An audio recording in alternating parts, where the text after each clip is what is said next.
नमस्कार। पिछले क्लास में हमने बात किया था मोशन इन वन डायमेंशन का।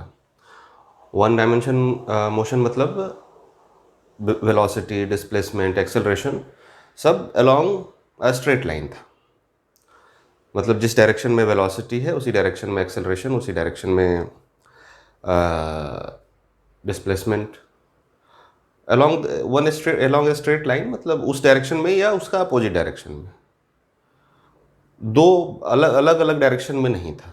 मतलब जैसे एक्स वाई प्लेन में नहीं था, ये सिर्फ एक्स एक्सिस के अलॉन्ग था या वाई एक्सिस के अलॉन्ग था। जैसे कि हमने जो फ्री फॉल का लिया था उसमें सब कुछ वाई एक्सिस के अलॉन्ग था।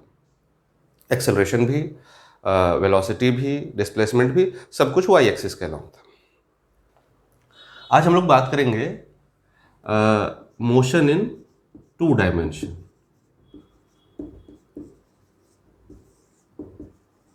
टू डायमेंशन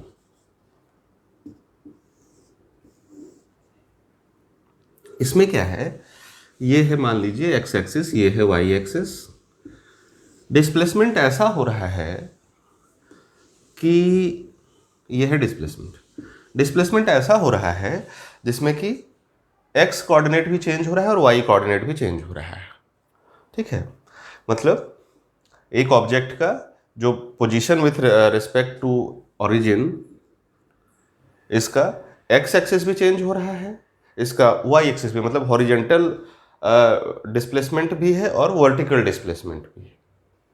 तो ऐसे केस को हम जब डील करते हैं तो इसको डील कैसे करते हैं, इसको हम क्या करते हैं कि डिस्प्लेसमेंट का component along x axis and displacement का कंपोनेंट अलोंग वाई एक्सिस, उसी तरह वेलोसिटी का component along x axis, component along y axis, इस तरह से निकाल के, और उसके बाद फिर इसको हम एक जो डिस्प्लेसमेंट इन टू डायमेंशन है, दो डायरेक्शन में डिस्प्लेसमेंट है, इसको हम इसका सारा कंपोनेंट एक डायरेक्शन में और सारा कंपोनेंट दूसरे डायरेक्शन में निकाल लेते हैं, और फिर इन सारे कंपोनेंट को लेकर के वही जो डिस्प्लेसमेंट, जो मोशन इन वन डायमेंशन वाला जो सारा कुछ फॉर्मूला था वो लगाएंगे, और उस तरह से हम उसका एक्सेलरेशन वगैरह, वेलोसिटी, डिस्प्लेसमेंट जो भी हो निकाल लेंगे। जैसे कि करके देखते हैं, ये डिस्प्लेसमेंट है, इसको हम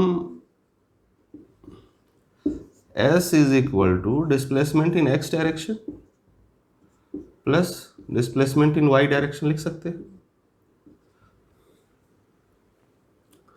s is equal to sx plus sy लिख सकते हैं। ds by dt that is v dsx by dt dsy by dt लिख सकते हैं। ठीक है, vx प्लस vy।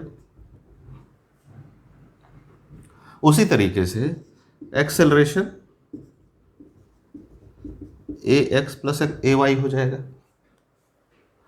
तो जो भी डिस्प्लेसमेंट, वेलोसिटी, एक्सेलरेशन दो डायरेक्शन में है उसको हम ब्रेक करके x direction and y direction के दो कंपोनेंट में उसको ब्रेक कर देंगे। तो हमारे पास मिल जाएगा हमको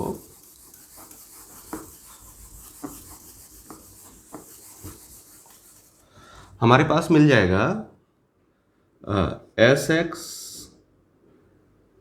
we x a x, s y v y a y, इस तरीके का इसमें कंपोनेंट में हमारा टू डायमेंशन का जो मोशन है उसके सारे क्वांटिटीज हमको एक्स डायरेक्शन के अलॉन्ग एंड वाई डायरेक्शन के अलॉन्ग हमको मिल जाएगा। उसके बाद फिर हम वही फॉर्मूला लगा देंगे जो अलॉन्ग एक्स एक्सिस के मोशन में लगाते थे। वो जो तीन हमारे पास फॉर्मूला था, s is equal to U T plus half A T square, we is equal to you plus A t, v square is equal to you square plus 2as। बस इसमें क्या होगा, s के जगह s x u x, t तो t है ही, t तो स्केलर है, a x v x is equal to u x plus a x t, v x square is equal to u x square plus 2ax s x. उसी तरह x की जगह y लिख सकते हैं, s y is equal to u y t plus half a y t square. V y is equal to u y plus a y t. उसी तरह से v y square is equal to u y square plus 2ay s y. तो मतलब हम 2 dimension के problem को हम इसको ब्रेक कर लेते हैं 1 डायमेंशन, 1 डायमेंशन के प्रॉब्लम में, और उसके बाद मोशन इन 1 डायमेंशन वाला जो फॉर्मूला था उसको उसमें उसी को लगा करके हम इसको भी सॉल्व करेंगे।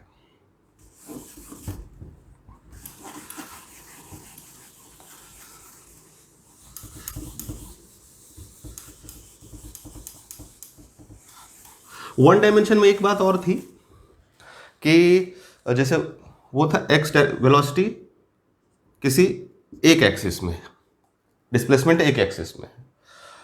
एक चीज उसमें ये ध्यान देने वाला था कि अगर वेलोसिटी और एक्सेलरेशन दोनों ही एक डायरेक्शन में है तो वेलोसिटी बढ़ेगा, और अगर वेलोसिटी और एक्सेलरेशन दोनों अपोजिट डायरेक्शन में है, मतलब अगर वेलोसिटी इधर है और एक्सेलरेशन इधर है, तो वेलोसिटी घटेगा। ठीक है, उसको डी एक्सेलरेशन बोलते हैं, रिटार्डेशन बोलते हैं, मतलब वो कम हो रहा है, क्योंकि v is equal to you plus A t होता है। अब डायरेक्शन इसमें ये क्या ए वेक्टर है, तो अगर वेलोसिटी इधर है और इसको हम पॉजिटिव माने हैं तो v और एक्सेलरेशन इधर है तो a जो है वो माइनस ए है, तो v is equal to u minus a t हो जाएगा इस केस में, अगर एक्सेलरेशन अपोजिट डायरेक्शन में है तो वेलोसिटी घटता जाएगा टाइम के साथ साथ, है ना। तो वही है कि अगर वेलोसिटी और एक्सेलरेशन एक डायरेक्शन में है तो वेलोसिटी बढ़ेगा, अगर अपोजिट डायरेक्शन में है तो वेलोसिटी घट जाएगा, है ना। और इसका जो जैसे 2 डायमेंशन का सबसे बढ़िया जो सबसे क्लासिक केस है वो है अपना प्रोजेक्टाइल मोशन बोलते हैं उसको। प्रोजेक्टाइल मोशन जो है ये वेलोसिटी ये मोशन इन 2 डायमेंशन का सबसे कॉमन केस है जिस पे कि हम डिस्कशन करेंगे, जो कि हमारे बुक में दिया हुआ है। वो क्या है कि जब हम पत्थर को या किसी भी ऑब्जेक्ट को हॉरिजॉन्टल से एट एन एंगल फेंकते हैं,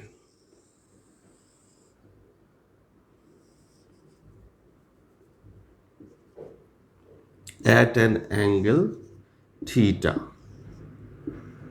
यह u, किसी पत्थर को अगर हम ऐसे फेंकें वो ऐसे जाके ऐसे गिरेगा। इसमें पत्थर हो सकता है, एरो हो सकता है, बुलेट हो सकता है। अगर ऐसे उसका initial velocity is at an angle theta with the horizontal, तो उसका क्या होगा, वो धीरे धीरे ऊपर ऐसे जाएगा, फिर एट सम पॉइंट वो नीचे आना शुरू हो जाएगा। पत्थर जो है ऐसे जाएगा, कुछ देर के बाद फिर ऐसे जाके जमीन पे फिर वापस से गिर जाएगा। तो इसमें क्या है, इसका पत्थर का इसके रिस्पेक्ट में हॉरिजॉन्टल डिस्प्लेसमेंट भी चेंज हो रहा है, वर्टिकल डिस्प्लेसमेंट भी चेंज हो रहा है, जमीन से ऊंचाई भी ऊपर नीचे हो रहा है और लेंथ भी दूर तक जा रहा है। तो इसमें डिस्प्लेसमेंट एक्स एक्सिस में भी है, वाई एक्सिस में भी है। तो ये सबसे क्लासिक केस होता है मोशन इन 2 डायमेंशन का, जिसमें कि हमने किसी भी ऑब्जेक्ट को एक इनिशियल वेलोसिटी दी at an angle theta with the horizontal, तो उसका जो पाथ है that is 2 dimension, displacement in 2 dimension, motion in 2 dimension. इसमें हम क्या करेंगे, इसको हम कैसे सॉल्व करेंगे। अगर हमें किसी टाइम पे इन उसका डिस्प्लेसमेंट निकालना है इन एक्स डायरेक्शन, या डिस्प्लेसमेंट निकालना है इन वाई डायरेक्शन, या फिर उसका velocity in x direction y direction, कुछ भी निकालना हुआ तो इसको कैसे सॉल्व करेंगे। हमारे पास इस केस में दिया हुआ है initial velocity u at an angle theta, तो हमारा velocity in x direction, initial velocity u x will be u cos theta, uy will be u sin theta.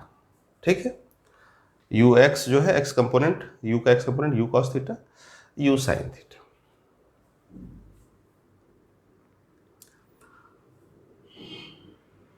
Acceleration जो है एक्स डायरेक्शन में, अगर हमने पत्थर को फेंका है तो हॉरिजेंटल डायरेक्शन में कोई फोर्स नहीं है, हॉरिजेंटल डायरेक्शन में कोई फोर्स उस पर एक्ट नहीं कर रहा है, तो हॉरिजेंटल डायरेक्शन में कोई एक्सेलरेशन नहीं है. तो ए एक्स इज 0, पर वर्टिकल डायरेक्शन में फोर्स एक्ट कर रहा है. कौन सा फोर्स एक्ट कर रहा है वर्टिकल डायरेक्शन में? ग्रेविटेशनल फोर्स, अर्थ का ग्रेविटेशनल फोर्स एक्ट कर रहा है वर्टिकल डायरेक्शन में, और उसके वजह से एक्सेलरेशन क्या होगा? g. लेकिन g जो है वो नेगेटिव डायरेक्शन, ए वाई जो है इज इक्वल टू -g. क्यों?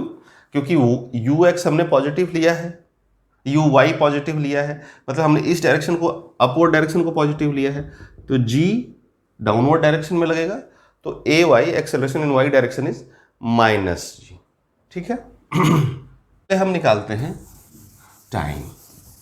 इसका टोटल फ्लाइट टाइम कितना है, टोटल कितने टाइम तक ये हवा में रहा है, वो है इसका फ्लाइट टाइम बोलते हैं.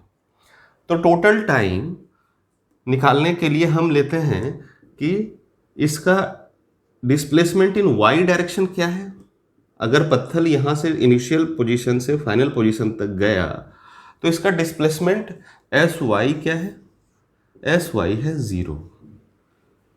वाई डायरेक्शन में डिस्प्लेसमेंट 0 है, ये अर्थ पे था और वापस से फिर से अर्थ पे आ गया, ये जिस एक्सिस पे था उसी एक्सिस पे फिर से वापस आ गया, तो वाई डायरेक्शन में डिस्प्लेसमेंट हो गया 0, एस वाई हो गया 0. यू वाई कितना था? यू साइन थीटा, और ए वाई है -g. ठीक है. अब s y 0, u y is u sine theta, a y is -g. तो टाइम क्या हो जाएगा?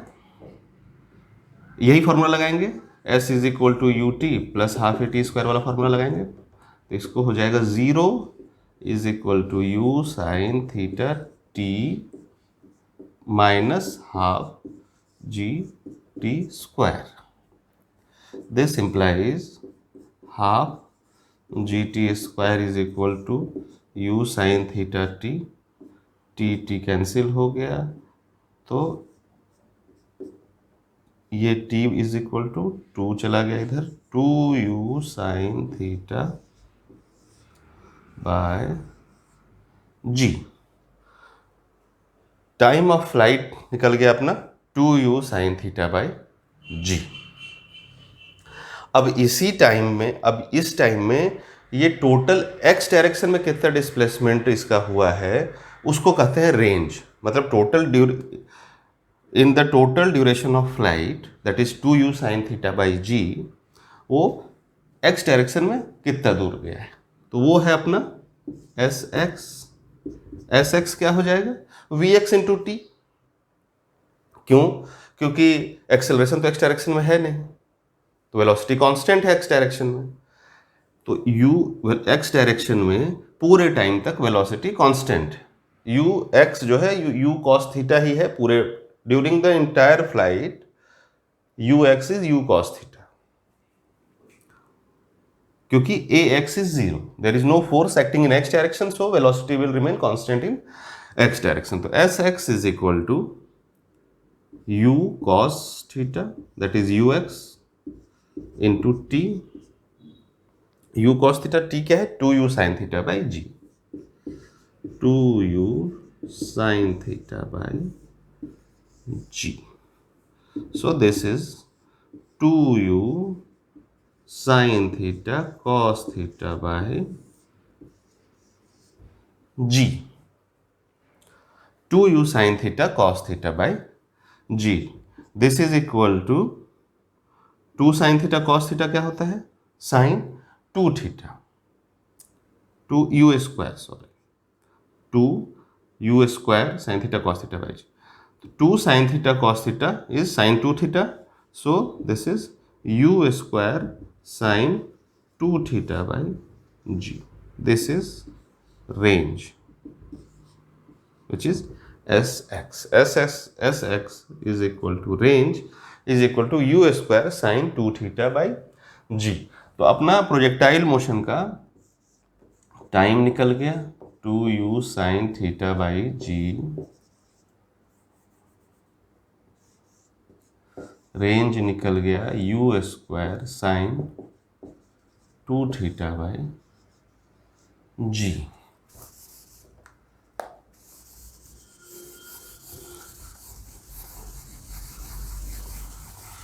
अब निकालेंगे कि मैक्सिमम हाइट कितना गया था during that flight, maximum height कितना गया था।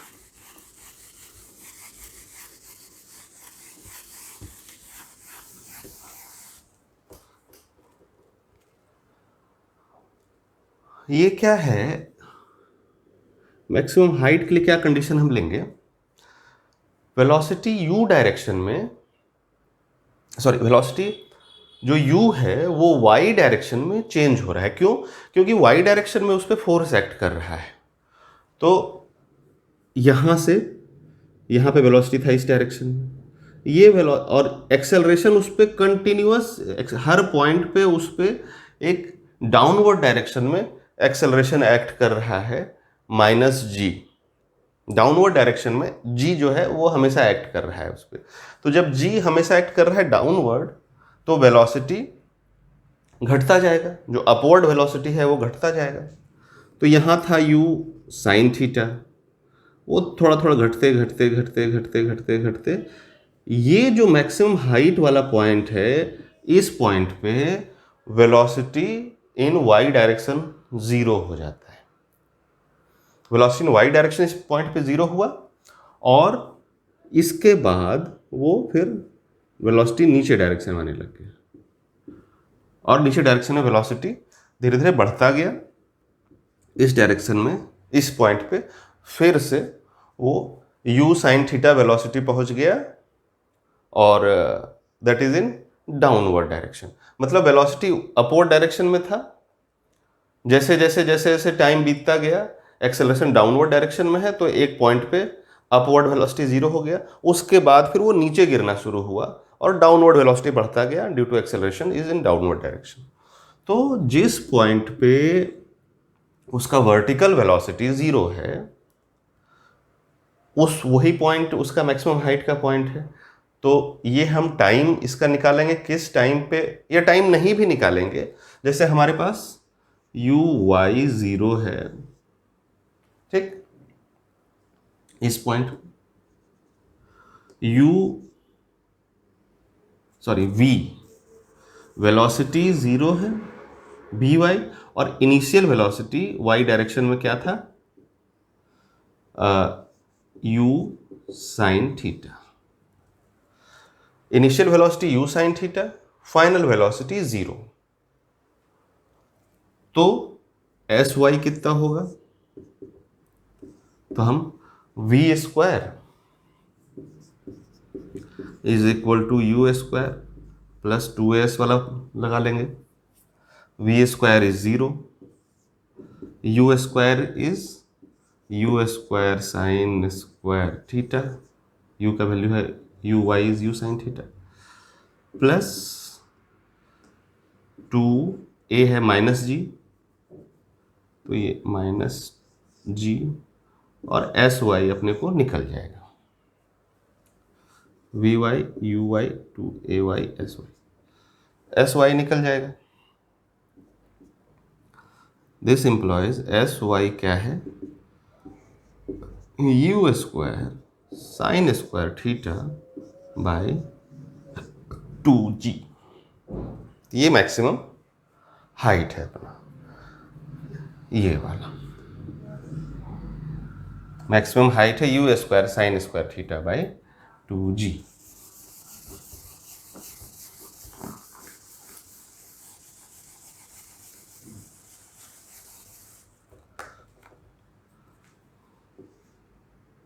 Maximum height is u square sine square theta by 2g। Projectile पे कई तरह का सवाल बनता है। प्रोजेक्टाइल पे क्या हो सकता है, ऐसा भी हो सकता है, एक सवाल ऐसा दे सकता है कि भाई ये बिल्डिंग की हाइट थी से एच, मोशन इन 2 डायमेंशन का सवाल ऐसा भी दे सकता है कि बिल्डिंग की हाइट थी एच और यहां से हॉरिजेंटल डायरेक्शन में एक पत्थर फेंका गया, तो वो कितनी दूर जाएगा। ठीक है, एच हाइट से हॉरिजेंटल डायरेक्शन में पत्थर फेंका गया तो उसका कितना रेंज रहेगा। ठीक है, तो इसका जो u है वो u x है, u y इज 0। ठीक है, u y है 0।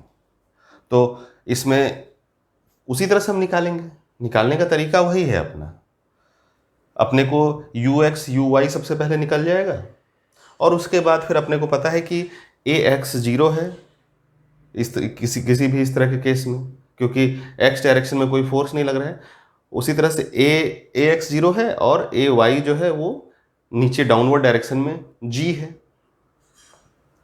तो अपना फिर ये जैसे जो तीनों इक्वेशन लगा लगा के हमने बनाया, वैसे हम लगा लगा के बना सकते हैं कि हॉरिजॉन्टल रेंज कितना होगा इसका, टाइम कितने टाइम तक ये रहेगा हवा में। इवन सवाल ऐसा भी हो सकता है कई बार कि एक बिल्डिंग से खड़ा होकर के और ऐसा कोई डायरेक्शन दिया पत्थर को, बिल्डिंग से खड़ा होकर के और पत्थर को एट एन एंगल थीटा उसको ऊपर फेंका। हॉरिजेंटल, पत्थर को हॉरिजेंटल नहीं फेंका था, पत्थर को फेंका था एट एन एंगल थीटा एक बिल्डिंग के ऊपर से। तो कैसे निकालेंगे, तो इसका इनिशियल वेलोसिटी यू वाई हो गया you sine theta, you x हो गया यू कॉस थीटा, जी हो गया ए वाई हो गया माइनस जी। ठीक है, और एस वाई हो गया इसका माइनस एच। अपवर्ड को पॉजिटिव, डाउनवर्ड को नेगेटिव ले रहे हैं। तो बिल्डिंग की हाइट एच दी हुई है तो एस वाई हो गया माइनस एच। तो हम वाई डायरेक्शन में u y a y s y दिया हुआ है, टाइम निकल जाएगा, है ना, कि भाई minus h s is equal to you t, that is u sine theta t minus half g t square. तो इससे टाइम टी निकाल करके इससे टी निकल जाएगा, वही टी होगा total time of flight. Horizontal direction में कितनी दूर गया उसके लिए हम वैसे ही U X U cos theta है और टाइम से मल्टीप्लाई कर देंगे, क्योंकि एक्स डायरेक्शन में तो कोई फोर्स है नहीं, कोई एक्सेलरेशन है नहीं, तो एक्स डायरेक्शन का वेलोसिटी कांस्टेंट रहता है अपना। तो यू एक्स जो है यू कॉस थीटा रहेगा, वो कांस्टेंट ही है, और फिर वो अपना टाइम निकल जाएगा इससे। तो टोटल हॉरिजॉन्टली कितना डिस्टेंस कवर किया इस तरह का। तो अपने पास क्या है कि अपने पास कंडीशन फिक्स है प्रोजेक्टाइल मोशन में, ए एक्स इज 0, एक्स डायरेक्शन में एक्सेलरेशन इज 0, वाई डायरेक्शन में acceleration is negative, that is मतलब डाउनवर्ड जी, और यू दिया रहेगा हमेशा ही। और उसके बाद अपने पास फॉर्मूला है, यू दिया रहेगा, उसको एक्स डायरेक्शन वाई डायरेक्शन में ब्रेक कीजिए। उसके बाद सारा एक्स डायरेक्शन का सारा सेट एक तरफ, वाई डायरेक्शन का सारा सेट एक तरफ, और फिर हम वही इक्वेशन निकाल करके रेंज निकालना हुआ तो एक्स डायरेक्शन वाला सारा कंपोनेंट निकाल लेंगे, हाइट निकालना हुआ तो वाई डायरेक्शन वाले सारे कंपोनेंट को यूज़ करके वही तीनों formula S is equal to U T plus half A T square, we is equal to you plus A T, और V square is equal to you square plus 2s लगा करके जो भी पूछेगा हम उसको निकाल सकते हैं, है ना। ये था अपना प्रोजेक्टाइल मोशन इन 2 डायमेंशन का एक एग्जाम्पल था। अगले क्लास में हम देखेंगे मोशन इन 2 डायमेंशन का ही एक दूसरा टॉपिक है, रिलेटिव मोशन। Thank you.